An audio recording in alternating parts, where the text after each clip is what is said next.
बनाकर जो विरोध करने की कोशिश में पकड़ा गया और अब निकाला जा रहा है, चेतावनी देता है कि उसका आदेश ही कानून है। ज्यादातर के लिए उसके साथ जाना जीवित रहने का एकमात्र रास्ता लगता है, लेकिन बाउम कहता है कि वो इतना बूढ़ा है कि वो हुक्म नहीं मान सकता। अगर वो कैप्टन का साथ देगा तो वो अपना धैर्य खो देगा, इसलिए वो आज़ाद रहना चुनता है। कैप्टन हारू पर दबाव डालता है कि वो फैसला करे, लेकिन वो बताती है कि वो अकेली नहीं है जो मना कर रही। पेरन, हारू, बाउम और कुछ और लोग एक साथ खड़े होकर खुले तौर पर कैप्टन का विरोध करते हैं। एक लाल बालों वाली लड़की अचानक जागती है, गुस्से में चिल्लाती है कि किसी ने उसे जगाने की जहमत क्यों नहीं उठाई।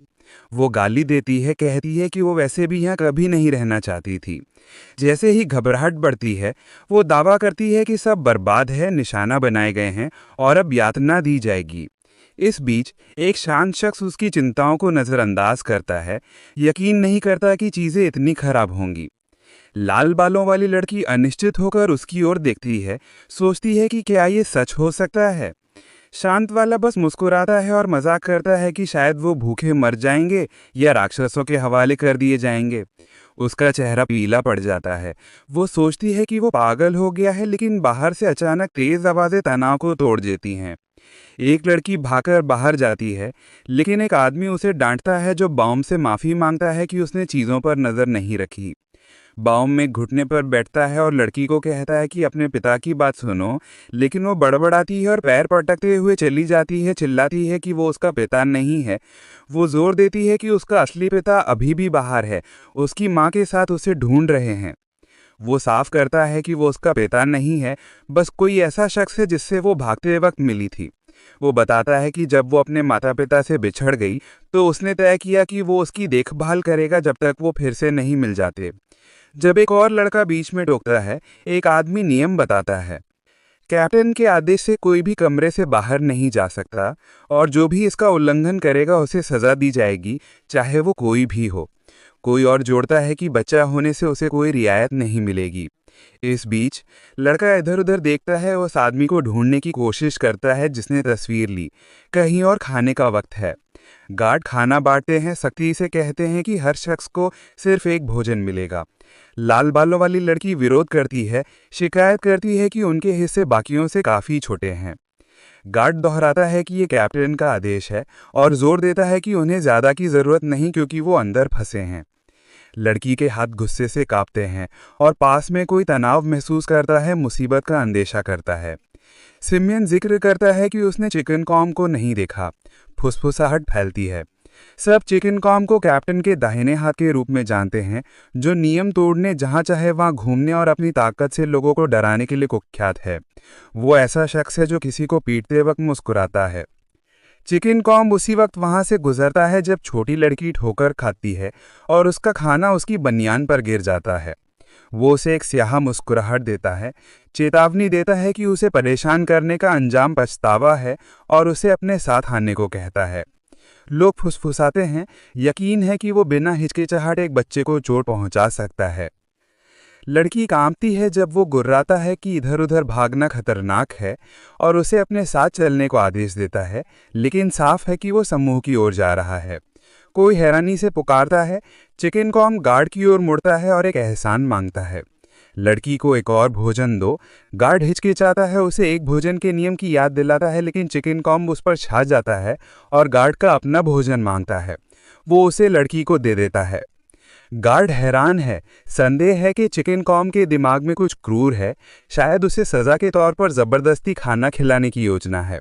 अचानक लड़की की देखभाल करने वाला आदमी अंदर घुसता है, उसका हाथ पकड़ता है और सबको पीछे हटने की मांग करता है। वो जोर देकर जानना चाहता है कि क्या हो रहा है। चिकन कॉम हैरान दिखता है, पूछता है कि उसने क्या गलत किया, लेकिन वो आदमी उन्हें सब गुंडा कहता है और लड़की को लेकर चला जाता है। चिकन कॉम रुकता है, फिर उनकी ओर मुस्कुराता है। दो लड़कियां नोटिस करती हैं कि अब आसपास ज्यादा गार्ड हैं और लड़का बड़बड़ाता है, सोचता है कि क्या सुनहरे बालों वाले से खुद भिड़ जाएं। सुनहरे बालों वाली लड़की चुपचाप मुड़ जाती है। बाद में लड़कियां चुपचाप एक साथ बैठती हैं। एक हिलती है, देखती है कि लड़का अंधेरे में अकेला है। वो पास जाती है, लेकिन वो उसकी कलाई पकड़ लेता है, आंखों में आग ली और उसे फंसाने की कोशिश का इल्जाम लगाता है। वो विरोध करती है, कहती है कि वो तो बस बात करना चाहती थी। वो इसकी बात दोहराता है शक्की होकर और पूछता है कि क्या उसे बात करना नफरत है। वो जानना चाहती है कि उसे इसकी परवाह क्यों है। वो उसे सीधे मुद्दे पर आने को कहता है। वो पूछती है कि वो हमेशा अकेला क्यों बैठता है। सोचती है कि शायद वो बस शर्मीला है। वो तड़क कर कहता है कि सारे इंसान उसके दुश्मन हैं, तो बात करने का कोई मतलब नहीं। किसी के करीब आने का कोई मतलब नहीं। वो जोर देती है कि उसका कोई बुरा इरादा नहीं था, लेकिन वो यकीन नहीं करता। वो आह भरती है, कहती है कि वो जो चाहे सोचे, लेकिन उसे हारू से सुलह कर लेनी चाहिए। वो कहता है कि उसका और हारू का कभी झगड़ा नहीं हुआ और उसे बाकियों की तरह इंसान ही बताता है। लड़की बताती है कि हारू हर रात रोते हुए सोती है और उसे लगता है कि उस पर कोई बोझ है। वो सोचती है कि उसकी उम्र का दोस्त शायद मदद कर सकता है, लेकिन लड़का ऐसे दैनिया कहकर खारिज कर देता है। वो तर्क देता है कि उदासी कमजोरी है और जीवित रहना प्राथमिकता होनी चाहिए। वो हिचकिचाती है, फिर पूछती है कि क्या उसने कभी किसी अपने को खोया है। वो कहता है नहीं, दावा करता है कि ऐसा कभी नहीं होगा और उसके पास खोने के लिए कोई नहीं और उदास होने की कोई वजह नहीं। वो सुझाव देती है कि ये सुनने में अकेलापन लगता है, लेकिन वो जोर देता है कि वो ठीक है। वो कहती है कि अगर वो कभी मर गया तो वो उसके लिए उदास होगी। वो आंखें घुमाता है, इसे बेतुका कहता है और वादा करता है कि अगर वो मरी तो वो उदास नहीं होगा। वो हंसती है, खांसती है, ज्यादा बात करने के लिए माफी मांगती है, उसे शुभरात्रि कहती है और चली जाती है। पास में लाल बालों वाली लड़की फिर जागती है, कराहते हुए कि उसे कभी नींद नहीं आती। नायक इस जमीन के नीचे के आश्रय में जाता है और वहां एक सुनहरे बालों वाला आदमी उसकी तस्वीर चुरा लेता है। ये वो इकलौती चीज है जो उसे उसकी मां को ढूंढने में मदद कर सकती है। अचानक गोलियों की आवाज गूंजती है और चोर हमारे लड़के के साथ छेड़छाड़ शुरू करता है।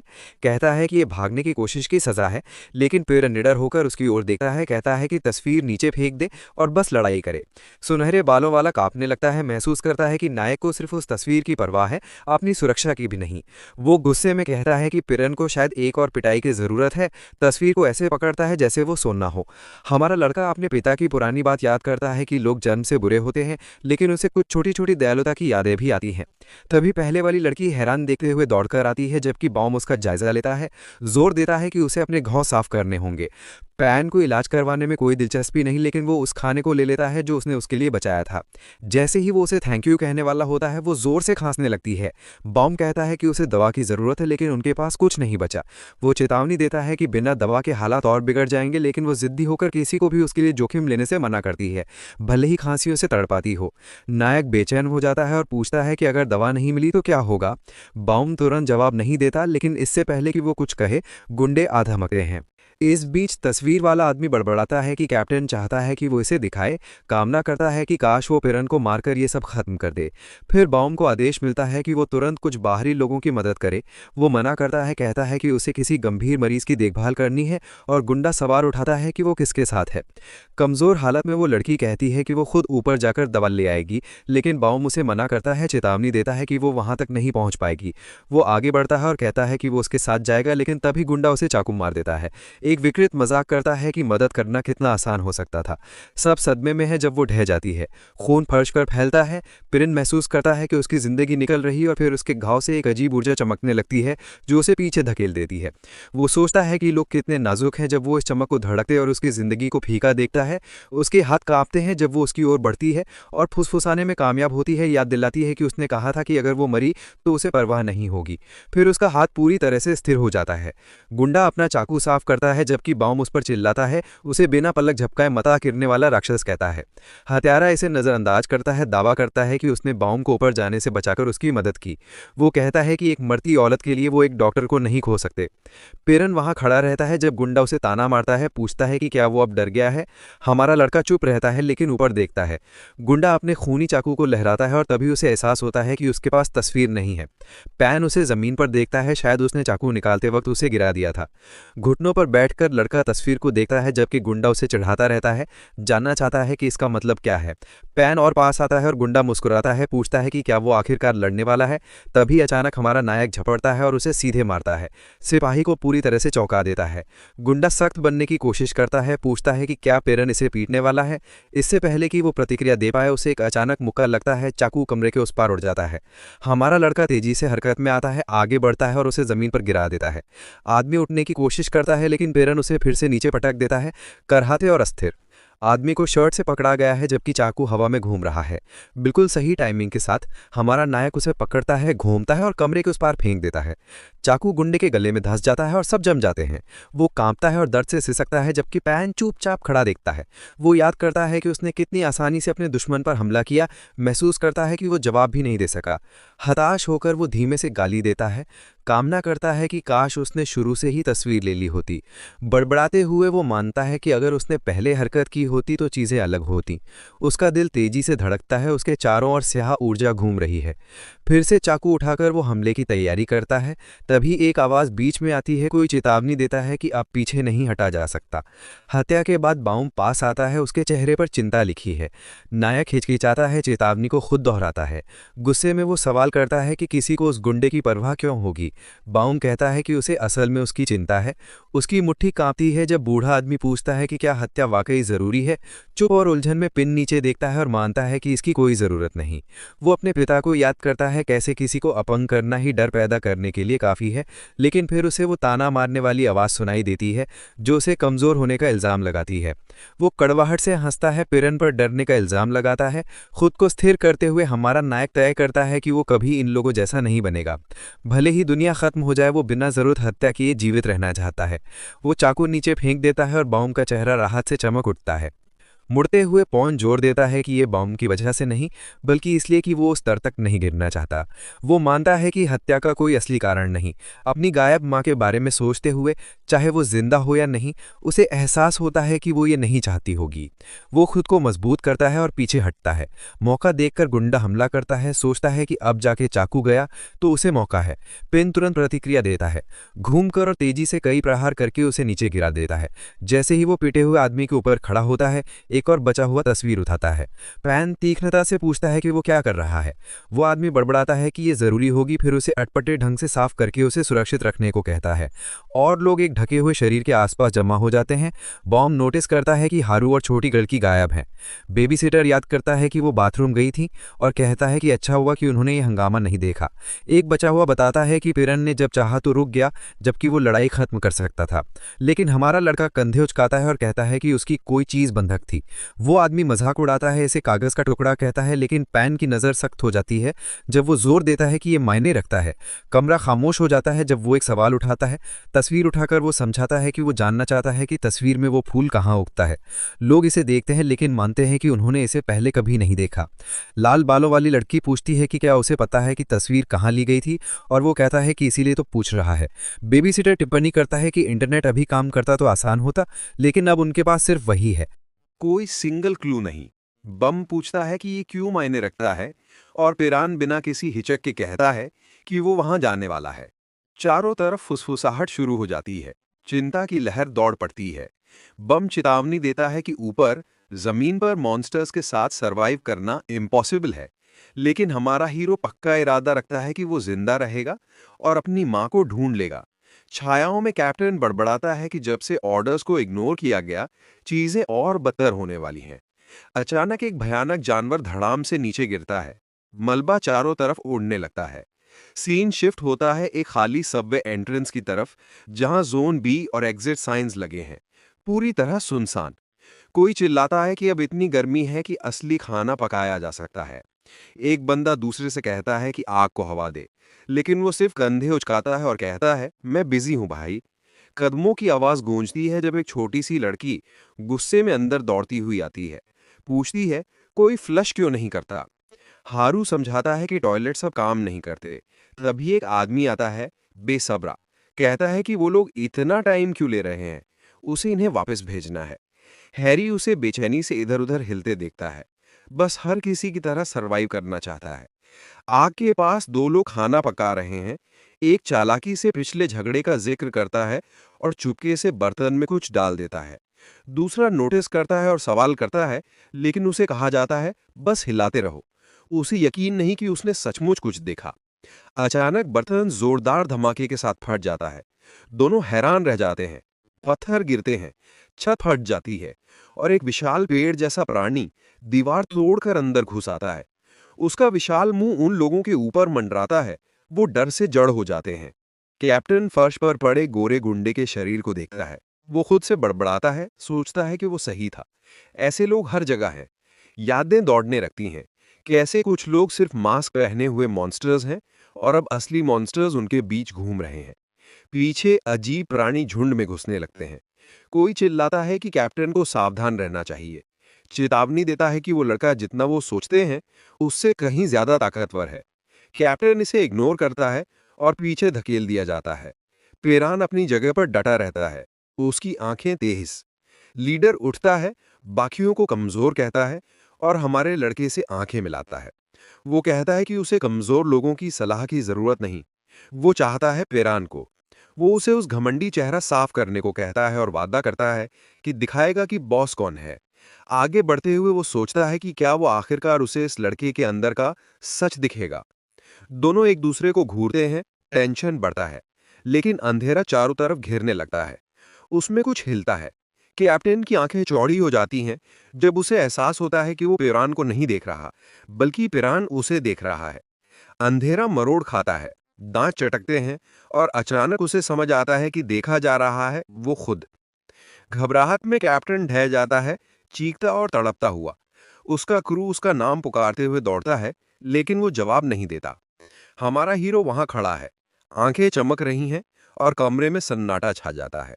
कैप्टन हांफता है, उसे एहसास होता है कि वो लगभग निगल लिया गया था। सब कांप रहे हैं और कोई फुसफुसाता है कि वो सचमुच डरा हुआ लग रहा है।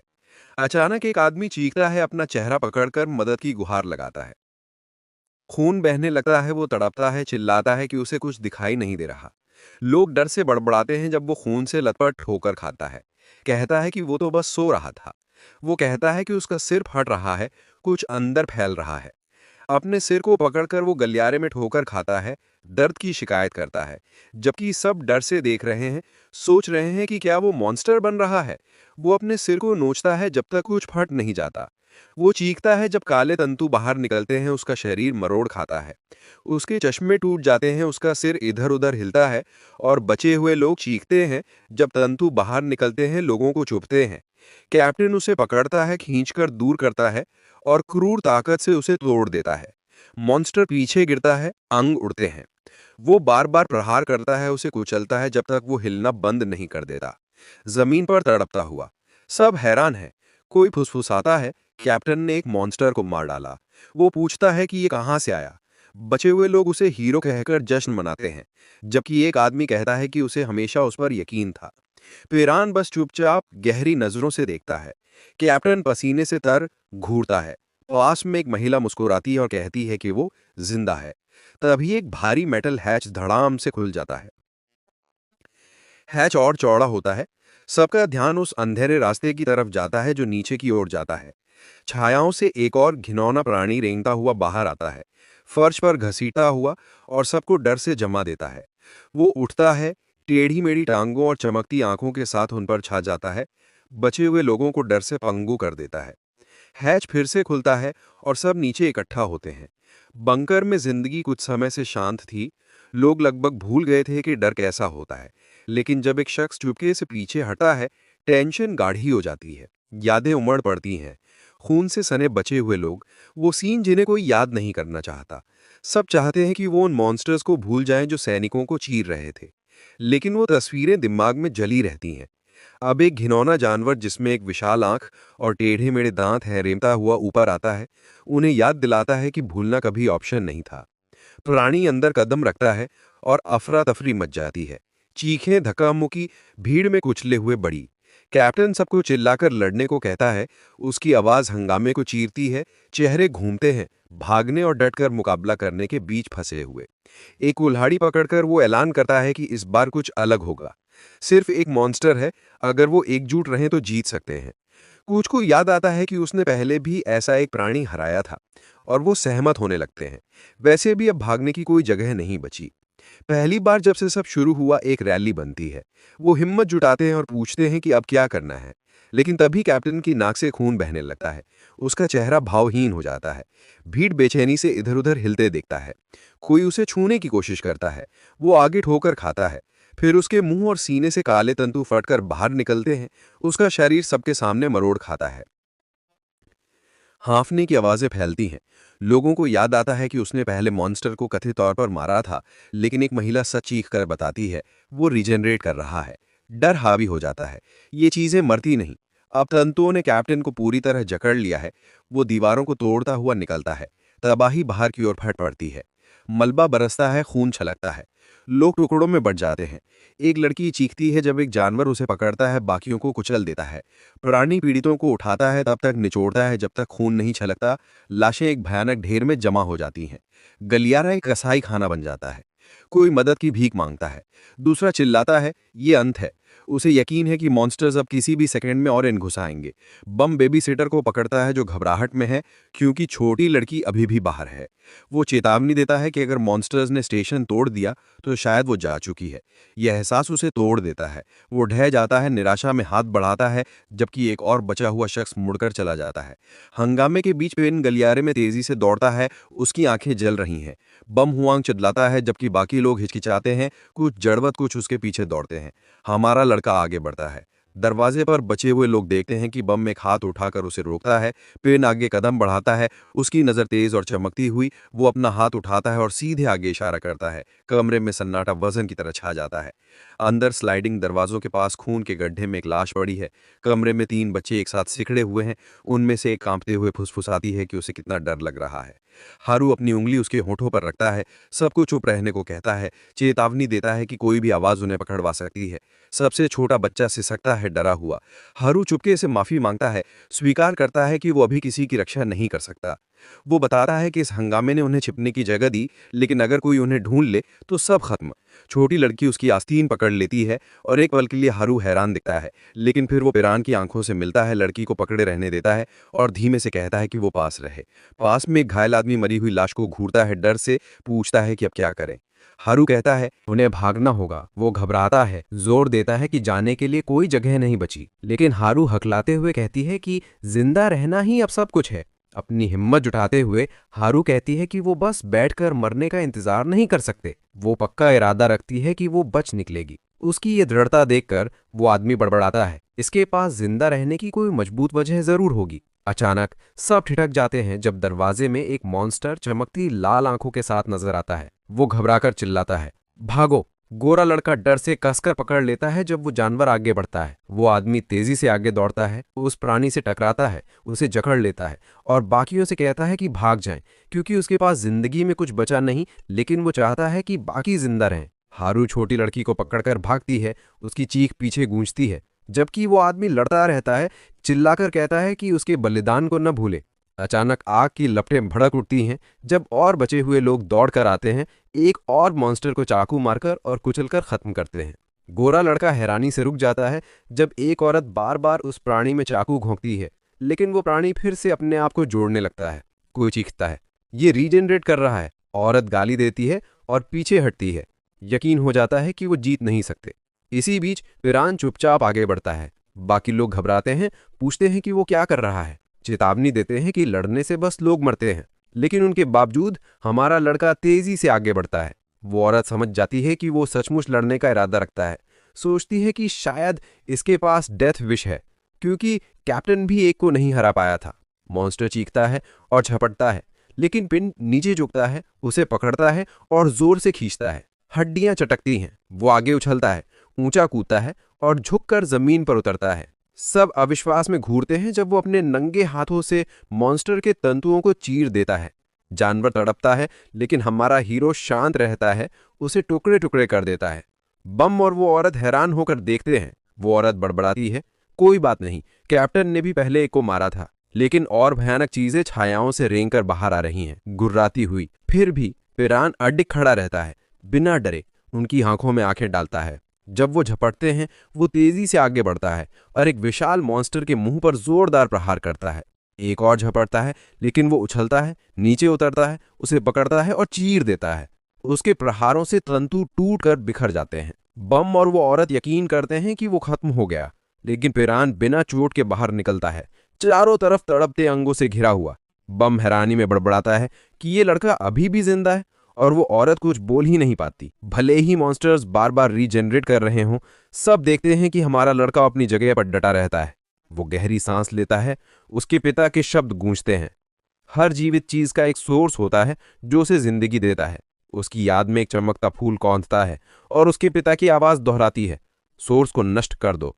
एक बार जब तुम्हें वो मिल जाए, उसे तोड़ दो। पेन भीड़ के बीच से तेजी से निकलता है। उसकी आंखें तलाश कर रही हैं। वो एक बार झपकता है, उसे चीर देता है और वहां है, अंदर गहरे में एक चमकता बीज, असली सोर्स। खुद को संभालते हुए वो अपना हथियार सीधे उसमें घोंप देता है। ऊर्जा का एक विस्फोट फट पड़ता है। तंतु हिंसक रूप से लहराते हैं। मॉन्स्टर तड़पता है जब वो और जोर से धक्का देता है। हाँफते हुए पेन मलबे के ऊपर खड़ा है। उसके पैरों के पास टूटा हुआ बीज हल्के से चमक रहा है। बचे हुए लोग हैरानी में गलियारे को घूरते हैं। एक फुसफुसाता है कि मॉन्स्टर सचमुच खत्म हो गया। बम एक खूनी साये को मलबे के पास से गुजरते देखता है। हारू एक और लड़की को गलियारे में खींचती है जब एक जोरदार धमाका बंकर को हिला देता है। वो चीखती है कि कुछ आ रहा है और उनके कदमों की गूंज तेजी से भागते हुए सुनाई देती है। एक मोड़ पर दौड़ते हुए हारू अचानक एक विशाल प्राणी के सामने आ जाती है जो सीधे उसकी तरफ दौड़ रहा है। वो किनारे हटने की कोशिश करती है लेकिन फिसलकर जमीन पर गिर पड़ती है। मॉन्स्टर अपनी चमकती आंख उस पर जमा देता है। वो पीछे देखती है, उन भारी कदमों की आवाज को और करीब आते सुनती है। फिर बिना किसी चेतावनी के उसके सामने एक घूमता हुआ शून्य फट पड़ता है। उसकी नजरों को अंधेरे में खींच लेता है। छायाएं मरोड़ खाती हैं और एक प्रहार पास से गुजरता है। पीछे से बम हाँफता है, मुश्किल से शब्द बना पाता है।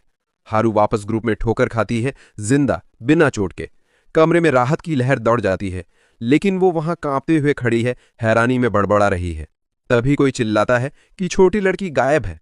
हारू उछल पड़ती है, बहुत ज्यादा बोल पड़ती है और गलती से बता देती है कि पेरान कहाँ है। ग्रुप आंसुओं में ढह जाता है। बेबी सिटर रोते हुए बेताब होना चाहती है कि बच्ची सुरक्षित है या नहीं। उसी पल दरवाजे में एक जोड़ी छोटे जूते नजर आते हैं। सब ठिठक जाते हैं। छोटी लड़की आगे बढ़ती है। उसकी ड्रेस खून से सनी और फटी हुई और उसके पीछे एक घिनौना प्राणी उभरता है, चमकती लाल आंख के साथ। कमरे में घबराहट फैल जाती है। कोई चीखते हुए आगे बढ़ता है जबकि बच्ची मॉन्स्टर की छाया में कांपती है।